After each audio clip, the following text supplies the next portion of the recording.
Next, we'll move on to item 83, which is an informational update. And this is regarding an application for an industrial use general lease located adjacent to Diablo Canyon Nuclear Power Plant in San Luis Obispo. Ms. Lucchese, do you want to present the item, please? Yes, I will be giving a very brief introduction to this, and I know that we have a number of speakers that would like to speak on this item, this informational update. And hopefully we can get the presentation up just to provide some visual context for both the Commission and for the public viewing this. As you all are aware, the Commission currently has 2 leases for the intake, breakwater, and outfall facilities at Diablo Canyon Power Plant in San Luis Obispo County. It's presentation 83. Great, thank you. So again, just to provide a little bit of context, I know you're all very familiar with this location. And back in 1969 and 1970, respectively, the State Lands Commission issued 2 49-year leases, one for the intake and associated breakwater facilities, and the other for the outfall facilities. Those leases are due to expire in 2018 and 2019. The NRC licenses for the power plant do not expire until 2024 and 2025 for the 2 units. And so PG&E has submitted an application requesting the termination of the 2 existing leases and issuance of a new general lease for the continued use and maintenance of the facilities located on state property for a term to coincide with the earlier date of the license expiration of 2024. As was detailed in our December meeting last year, there is some further analysis that needs to be done on what the appropriate CEQA treatment is for the consideration of this lease application. And at that meeting, the Commission directed staff to defer action on the subject lease application for consideration at a future meeting. And the Commission further directed staff to analyze the level of review required under CEQA and as trustee pursuant to the public trust doctrine related to PG&E's application for a new lease. We are still reviewing and analyzing the appropriate review under CEQA, along with the scope of what a public trust analysis of the resources and values at this location are. And so this is really just an update to let the Commission know that we're still working on this and that we hope to bring an item back in the near future at a future Commission meeting to address the questions that you raised and to complete that analysis. But unfortunately, at this time, we weren't able to do that by this meeting. And so I'm available to answer questions. Chief Counsel Mark Meyer is available to answer questions, and I know we have a number of public commenters. We do. Thank you, Ms. Lucchese.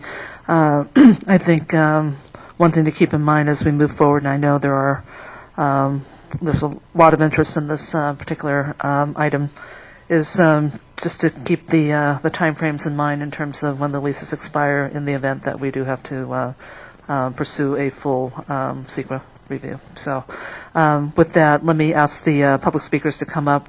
First, if I could have Justin Milan, the principal with Friends of the Earth, come forward, followed by, let me just get you queued up here, Ben Davis Jr. with the California Nuclear Initiative, Rochelle Becker, Executive Director, Alliance for Nuclear Responsibility, as well as John Giesman.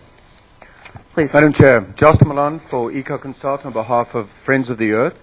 We just wanted to thank you and your fellow commissioners for the leadership you've shown. Friends of the Earth did send a letter on December the 19th, and we do believe that there should be a full and proper public review of this before these leases are extended. We stand by to help with you in any way we can, and again, we just want to thank you for your leadership and taking care of the public trust that you are entrusted with. Thank you very much. Thank you. Okay. Next speaker, please, Ben Davis.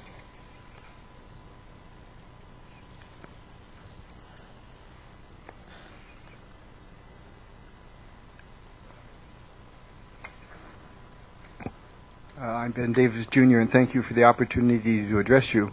I provided at the beginning of the meeting a copy of a Third District Court of Appeal opinion in a case that I was involved with. It's the only case in California involving the application of the California Environmental Quality Act to a nuclear power plant. And in that case, the Court of Appeal agreed with me that it was subject to CEQA. It's basically the Sacramento County was in the same position you'll be in that if they took action, it would allow the power plant to continue to operate. Therefore, the court found that it was a project subject to the California Environmental Quality Act, and you had to consider the environmental implications of your action. I don't see any difference in what you're doing now. If you don't take action, the plant can't continue to operate, if I understand correctly, and there can be no environmental ramifications of operation.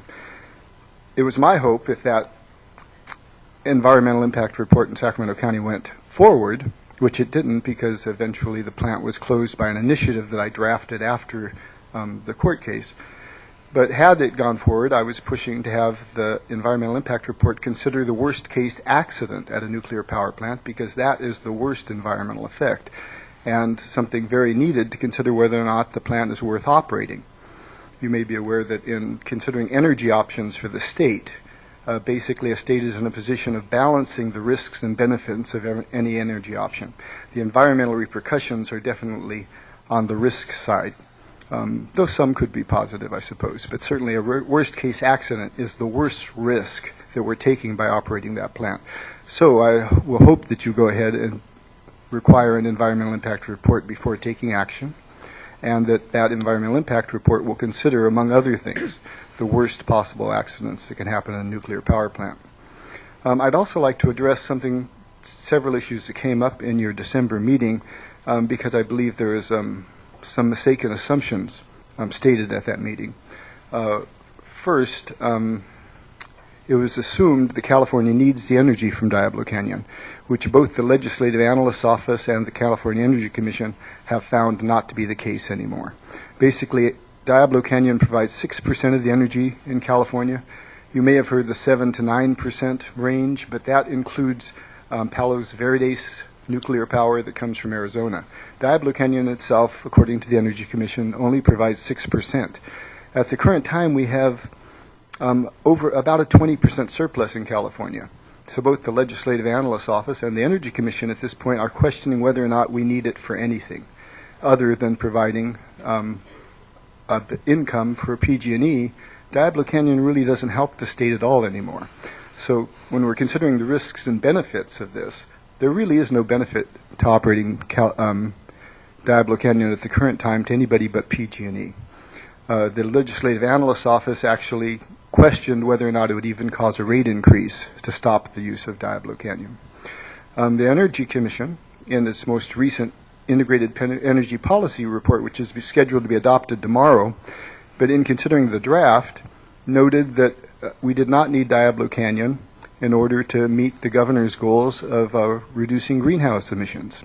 So again, at the last meeting, it was assumed that was the case, and it's not. We don't need Diablo Canyon for that either.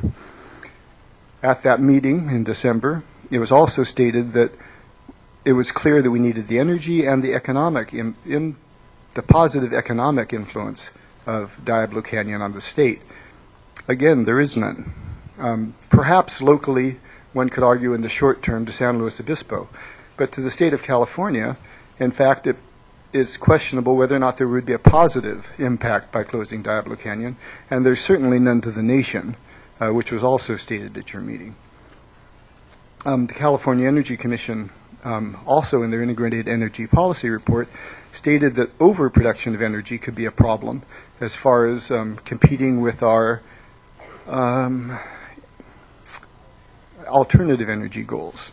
So Diablo Canyon is really in a position now of being almost all risks without an adequate insurance. Something, again, the California Energy Commission and the LAO noted.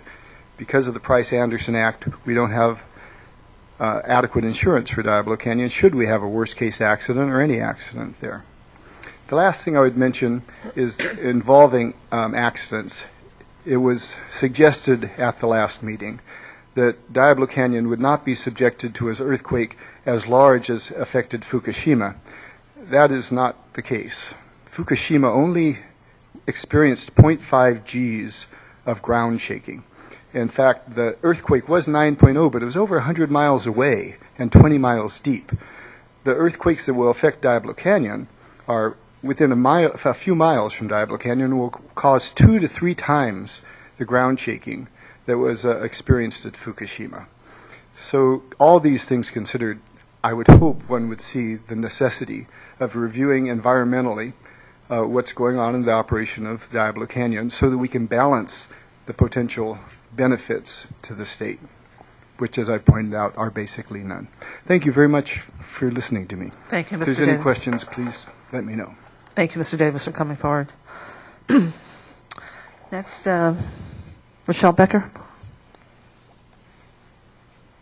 Rochelle Becker, Alliance for Nuclear Responsibility. I'd like to talk about logistics as we go forward. I stress that a full CEQA review is very important to the people of San Luis Obispo County, but also hearing the decision makers' reasons for voting for the CEQA, a full CEQA permit, would be very important in San Luis Obispo County.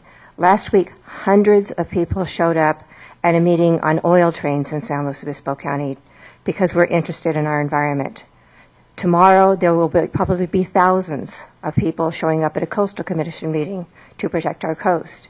This is a very interested community, and it's very difficult for us to get to proceedings. So we would like to request that you have proceedings in San Luis Obispo County when you speak of a CEQA that might allow a nuclear power plant that was built and designed in the 1960s to continue to operate. Thank you. Thank you very much, Ms. Becker. Mr. Giesman. Good morning. Thank you very much. John Giesman on behalf of the Alliance for Nuclear Responsibility. If you ultimately choose to extend PG&E's life to be coterminous with its existing NRC licenses, you will be increasing the operating lives of these reactors by 21%. PG&E has an active relicensing proceeding underway at the NRC, and the NRC never in its history has denied an application for relicensing. Your lease is a necessary prerequisite to that relicensing. So if you, in fact, extend this lease, it is reasonably foreseeable, indeed it is probable, that PG&E will successfully get its NRC licenses extended from 2025 to 2045. That means an 82% increase in the operating lives of these reactors from what they would be if you allowed your lease to expire in 2018. Now, I'm not going to address the environmental effect of the plant on the marine environment because that issue is pending currently at the State Water Resources Control Board. But I do want to direct your attention to 2 areas where the time of operation is a pretty good proxy for the effect on the environment. The first of those is nuclear waste, primarily spent nuclear fuel from the operation of the reactors. If you extend your lease to 2025, that's a 21% increase in nuclear waste that will be produced. If you enable an extension to 2045, that's an 82% increase in the nuclear waste associated with this facility. The other area that is represented well by time of operation is exposure to seismic risk.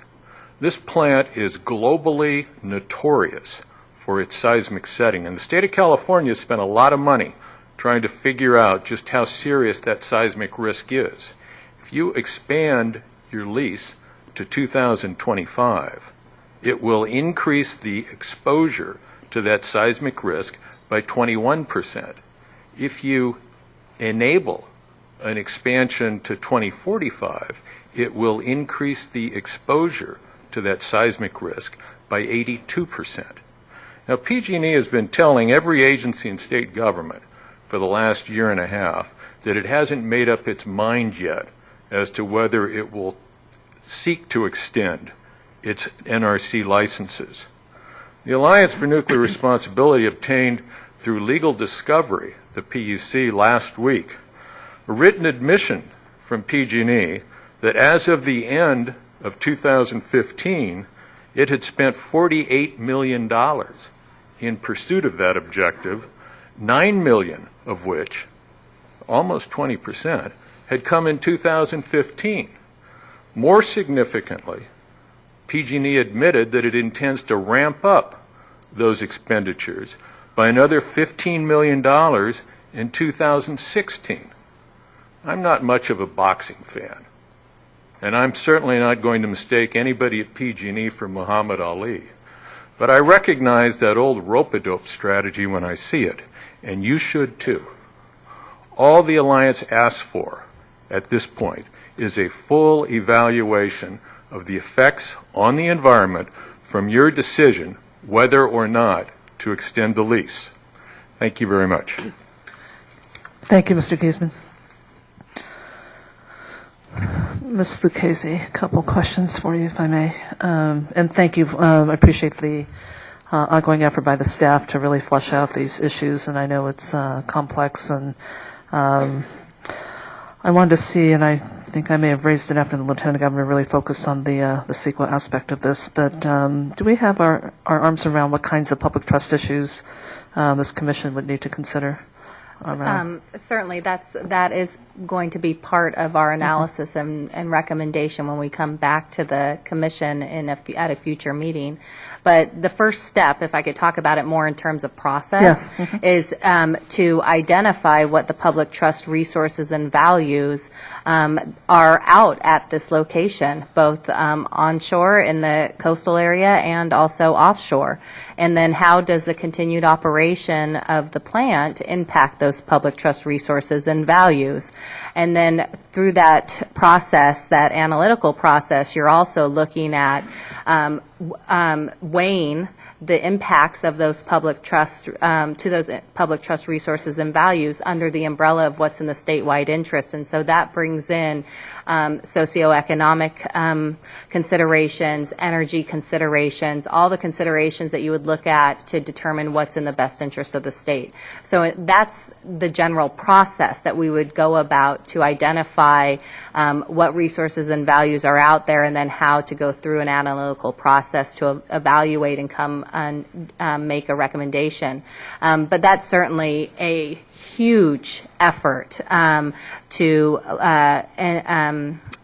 proceed with, in conjunction with an environmental impact report as well. Although the information that would be obtained and analyzed in an EIR process would then be that data would be used to help inform the public trust analysis. So all of that, I anticipate, would be detailed out in a staff report that would come before you within the near future, looking at not only what's the appropriate CEQA consideration, but then what's the appropriate level and extent of a public trust analysis, and what are the main elements of that analysis, and how would we go about doing that. Great. Okay, thank you. I wanted to just pick up on a point I made earlier, and that is we have time frames that are, I think, are probably establishing parameters for the decision of this commission, and I want to allow the staff enough time to really bring back a robust vetting of the issues that would need to be part of a broad-based review.